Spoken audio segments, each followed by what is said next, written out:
తెలంగాణ రాష్ట్రం తరఫున ఇక్కడికి విచ్చేసిన వివిధ రాష్ట్రాల వివిధ దేశాల ప్రతినిధులకు సాదరంగా ఆహ్వానం పలుకుతున్నా. ఈ సంస్థ 3 దశాబ్దాల క్రితం పెద్దలు అన్నగారు కీర్తిశేషులు నందమూరి తారక రామారావు గారి చేతుల మీదుగా ప్రారంభమై తెలుగు భాషను భావాన్ని తెలుగు ప్రజల యొక్క ఆత్మ గౌరవాన్ని ప్రపంచం ముందు తలెత్తుకొని నిలబడే విధంగా మనందరికీ ఆత్మగౌరవాన్ని పెంపొందించిన నందమూరి తారక రామారావు గారి చేతుల మీద ప్రారంభించిన ఈ సంస్థ నిజంగానే గొప్ప సంస్థ. మొదటి సమావేశం హైదరాబాద్ నగరంలో జరిగితే మళ్ళీ 12వ సమావేశం హైదరాబాద్ నగరంలో జరగడం చాలా సంతోషకరం, ఆనందదాయకం. ఈరోజు మొదటి తరం ఇతర రాష్ట్రాలు ఇతర దేశాలకు నివాస ప్రాంతాలను మార్చుకున్న వాళ్ళకి ఇక్కడున్న మూలాలతో పరిచయాలు ఉన్నాయి. కానీ 3-4 తరాల ముందు మలేషియా లాంటి దేశాలకు వెళ్ళిన వాళ్ళకి ఈరోజు క్రమంగా వాళ్ళ బంధము అనుబంధం సన్నగిల్లుతూ వస్తున్న సందర్భంలో ఇలాంటి మంచి కార్యక్రమాన్ని ఏర్పాటు చేసి 3-4 తరాల ముందు ఇతర దేశాలలో స్థిర నివాసం ఏర్పరచుకున్న వాళ్ళందరినీ కూడా ఈరోజు ఒక వేదిక మీదకి తీసుకొచ్చి మనందరం కలుసుకొని మనందరం ఆలోచన చేసి భవిష్యత్ కార్యాచరణ నిర్ణయించుకోవడానికి ఈ కార్యక్రమం ఎంతో ఉపయోగపడుతుందని చెప్పి నేను సంపూర్ణంగా విశ్వసిస్తున్నాను. ఈరోజు దేశంలోనే అత్యధిక ప్రజలు మాట్లాడే 2వ భాషగా తెలుగు భాష ఉన్నది. హిందీ మొదటి స్థానంలో ఉంటే చాలామందికి గుర్తు చేయవలసిన అవసరం ఉన్నది తెలుగు భాష 2వ భాష. దాదాపుగా 18 కోట్ల పైచిలకు తెలుగు ప్రజలు వివిధ రాష్ట్రాలలో వివిధ దేశాలలో ఉన్న ఈ దేశ రాజకీయాల మీద ఆ స్థాయిలో మనం ప్రభావితం చూపించలేకపోతున్నాము. దీనికి గల కారణాలను మనం విశ్లేషించుకోవాల్సిన అవసరం ఉన్నది. అదేవిధంగా ఆనాడు శ్రీ రాజీవ్ గాంధీ గారి దేశానికి కంప్యూటర్ని పరిచయం చేసి ప్రపంచ దేశాల ముందు సాంకేతిక నైపుణ్యాన్ని దేశానికి అందించిన తర్వాత నారా చంద్రబాబు నాయుడు గారు ఆ కంప్యూటర్ యుగాన్ని ముందుకు తీసుకెళ్లాలి అని ఈ నగరంలో ఐటీని వేగంగా అభివృద్ధి చేసే ముఖ్యమంత్రిగా ఒక రిఫార్మిస్ట్గా వారు నిర్ణయాలు తీసుకోవడంతో ఈరోజు ఈ ప్రాంతం అంతా అత్యంత ఆధునిక సాంకేతిక నైపుణ్యంతో అభివృద్ధి జరుగుతుంది. ఈ అభివృద్ధి ప్రపంచంతోనే పోటీ పడే విధంగా మనకు అవకాశాలను కల్పిస్తుంది. ఆర్థికంగా అభివృద్ధి పదం వైపు నడపడానికి ఉపయోగపడ్డది.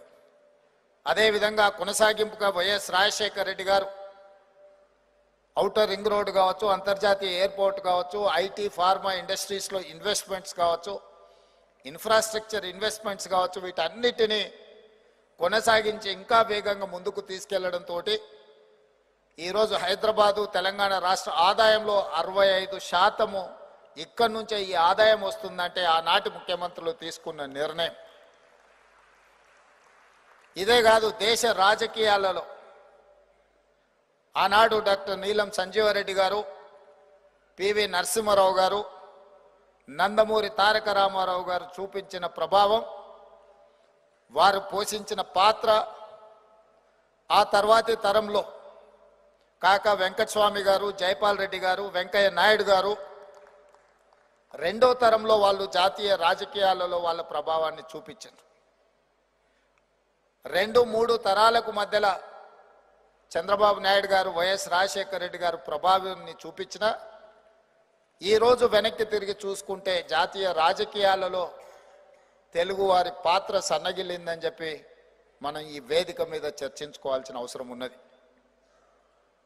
సుప్రీంకోర్టు చీఫ్ జస్టిస్గా ఎన్వి రమణ గారు ఉపరాష్ట్రపతిగా వెంకయ్య నాయుడు గారు, ఉత్తమ పార్లమెంటేరియన్గా జైపాల్ రెడ్డి గారు రాణించిన సందర్భాల నుంచి చట్టసభలలో తెలుగు వాళ్ళు మాట్లాడతారా ఎవరైనా చూద్దాము అని ఎదురు చూసే పరిస్థితులు ఈరోజు మనకు దాపురించినాయి. ఈరోజు ఐటీ రంగంలో, ఫార్మా రంగంలో ప్రధానంగా మన కోవిడ్ వచ్చిన సందర్భంలో మన యొక్క ప్రాధాన్యత ప్రపంచానికి తెలిసింది.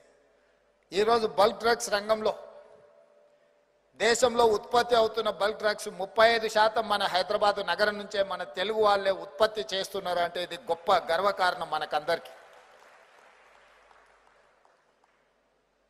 అలాంటి పరిస్థితుల్లో ఈరోజు కొంచెం కొంచెంగా మనము మన యొక్క ఉనికిని, మనుగడను, మన భాషను, మన సాంప్రదాయాలను మనం కోల్పోతున్నామేమో అనే అనుమానం కలిగించే పరిస్థితులు ఈరోజు మనం చూస్తున్నాం. అందుకే ఇలాంటి సభలు, సమావేశాలు ఏర్పాటు చేయడం ద్వారా మన యొక్క బాధ్యతను గుర్తు చేసుకునే విధంగా, బాధ్యత కలిగిన వాళ్ళు బాధ్యతాయుతంగా వ్యవహరించే విధంగా మనం విధి విధానాలను ఖరారు చేసుకోవాలి. ఈరోజు సినిమా రంగంలో తెలుగు వాళ్ళు ఈ మధ్యకాలంలో దేశ సినిమా రంగాన్నే కాదు హాలీవుడ్తో పోటీ పడే విధంగా మన వాళ్ళు రాణిస్తున్నారు. ఈ ఒక్క విషయంలో మనం మిగతా వాళ్ళకంటే ముందు భాగంలో ఉండి తెలుగు సినిమా రంగం ఈరోజు చాలామందికి దేశంలో ఆదర్శంగా నిలబడ్డది. ఏది ఏమైనా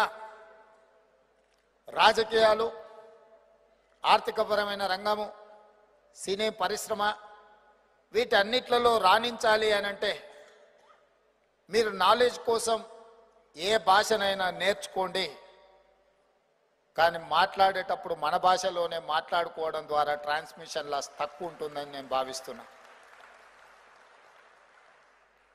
నేర్చుకున్నప్పుడు కానీ మాట్లాడినప్పుడు కానీ మాతృభాషలో మాట్లాడడం ద్వారా ట్రాన్స్మిషన్ లాస్ తక్కువ ఉంటుంది అని నేను సంపూర్ణంగా విశ్వసిస్తున్నా. ఈరోజు మనం అందరం ఎక్కడ, ఏ దేశంలో, గతంలో ఒక నానుడు ఉండేది, ఎక్కడికి వెళ్ళినా ఒక మలయాళీ ఉంటాడు అని. ఎవరెస్ట్ శిఖరం ఎక్కినా కూడా అక్కడ మలయాళీ టీ అమ్ముతూనో ఏదో ఒకటి కనిపిస్తాడు. ఈరోజు మలయాళీలతో పోటీ పడే విధంగా మన తెలుగు వాళ్ళు ప్రపంచంలో ఏ దేశానికి వెళ్ళినా ఎవరో ఒకరు మన వాళ్ళు కనిపిస్తుండ్రు. వాళ్ళు కల్పించినప్పుడు మనకు చాలా సంతోషం కలుగుతుంది. ఓహో, మన వాళ్ళు ఇక్కడ కూడా రాణించండి రా. పోయిన సంవత్సరం ముఖ్యమంత్రిగా అమెరికా నేను పర్యటన చేసినప్పుడు సిలికాన్ వ్యాలీ నుంచి వివిధ ప్రాంతాలలో తెలుగు వాళ్ళను చూసినప్పుడు గర్వంగా, గొప్పగా ఒక గొప్ప అనుభూతి కలిగింది. మన వాళ్ళు ఇంత గొప్పగా రాణించిండ్రు అని. ఈరోజు మరి గుజరాత్ ఎన్నికల ప్రచారంలో పోయినా, వెస్ట్ బెంగాల్ ఎన్నికల ప్రచారంలో పోయినా, ఏ రాష్ట్రానికి పోయినా మన వాళ్ళు వచ్చి కలుస్తున్నారు.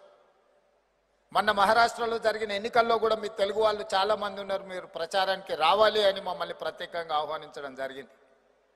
వివిధ రాష్ట్రాలలో, వివిధ దేశాలలో మన వాళ్ళు ఉన్నప్పుడు ఆ ప్రాంతాలకు ఉద్యోగ ఉపాధి అవకాశాలకు మనం వెళ్ళడమే కాదు, ఆ ప్రాంతంలో రాణించిన మన వాళ్ళను పారిశ్రామికవేత్తలుగా తెలంగాణ రాష్ట్రానికి నేను సంపూర్ణంగా ఆహ్వానిస్తున్నా. ఈ తెలంగాణ రాష్ట్రం, హైదరాబాదు నగరం విశ్వ నగరంగా రాణిస్తుంది. విశ్వ నగరంగా అభివృద్ధి చేయాలన్న లక్ష్యంతో కృష్ణా గోదావరి జలాలను, తాగునీటి సమస్యను పరిష్కరించడానికే కాకుండా హైదరాబాదు నగరంలో ప్రజల రవాణా సౌకర్యాలు పెంచుకోవడానికి మెట్రో రైలు విస్తరణతో పాటు అంతర్జాతీయ ఎయిర్పోర్ట్తో పాటు వరంగల్, అదేవిధంగా రామగుండం, ఆదిలాబాద్, అదేవిధంగా భద్రాచలంలో కూడా ఎయిర్పోర్ట్లను నూతనంగా ఏర్పాటు చేయాలి. రవాణా సౌకర్యాలు పెంచాలి. అదేవిధంగా బందర్ పోర్టుకు ఒక డెడికేటెడ్ గ్రీన్ఫీల్డ్ నేషనల్ హైవేని వేయడమే కాకుండా ఒక డ్రై పోర్టును తెలంగాణ రాష్ట్రంలో ప్రారంభించాలి. అదేవిధంగా ఆనాడు తీసుకొచ్చిన ఔటర్ రింగ్ రోడ్ ఆర్థికంగా అంతర్జాతీయ స్థాయికి ఎదగడానికి పనికొచ్చింది. ఆ స్ఫూర్తితో ఈరోజు రీజనల్ రింగ్ రోడ్ 369 కిలోమీటర్లతో మొత్తం తెలంగాణ రాష్ట్రాన్ని 60% అర్బనైజ్డ్ చేసే విధంగా పట్టణీకరణ చేయడమే కాకుండా పరిశ్రమలు నెలకొల్పడానికి అవసరమైన ఏర్పాట్లను చేయడానికి ఈరోజు మా ప్రభుత్వం ప్రయత్నం చేస్తుంది. ఔటర్ రింగ్ రోడ్డు నుంచి రీజనల్ రింగ్ రోడ్ వరకు రేడియల్ రోడ్స్ని వేయడమే కాకుండా ఈరోజు పరిశ్రమలు నెలకొల్పడానికి అవసరమైన అన్ని నిర్ణయాలను మా ప్రభుత్వం తీసుకుంటుంది. ఇదే కాదు, హైదరాబాద్ నగరాన్ని కులీ కుతుబ్ షా నిజాములు నిర్మిస్తే సికింద్రాబాద్ నగరాన్ని బ్రిటిషర్స్ నిజాం నిర్మిస్తే సైబరాబాద్ని చంద్రబాబు నాయుడు గారు రాజశేఖర రెడ్డి గారు నిర్మిస్తే ఈరోజు 4th సిటీ అంతర్జాతీయ విమానాశ్రయానికి ఆ పక్కన ఒక ఫ్యూచర్ సిటీని దాదాపుగా 30,000 ఎకరాలలో ఒక నూతన నగరాన్ని నిర్మించాలని తెలంగాణ రాష్ట్ర ప్రభుత్వం నిర్ణయం తీసుకున్నది. మిమ్మల్ని అందరినీ సాధారణంగా ఫ్యూచర్ సిటీలో అన్ని రకాల పరిశ్రమలతో పాటు పరిశ్రమలే కాకుండా అన్ని రకాల సాంకేతిక నైపుణ్యంతో ప్రపంచంతోనే పోటీ పడే విధంగా ఒక న్యూయార్కో టోక్యోనో ప్రపంచ దేశాలలో అభివృద్ధి చెందిన నగరాలతో పోటీ పడే విధంగా ఈరోజు మేము ప్రణాళికలు రచిస్తున్నాం. చాలామంది అప్పుడప్పుడు మాట్లాడుతుంటారు తెలంగాణకు ఆంధ్రప్రదేశ్కు పోటీ అని.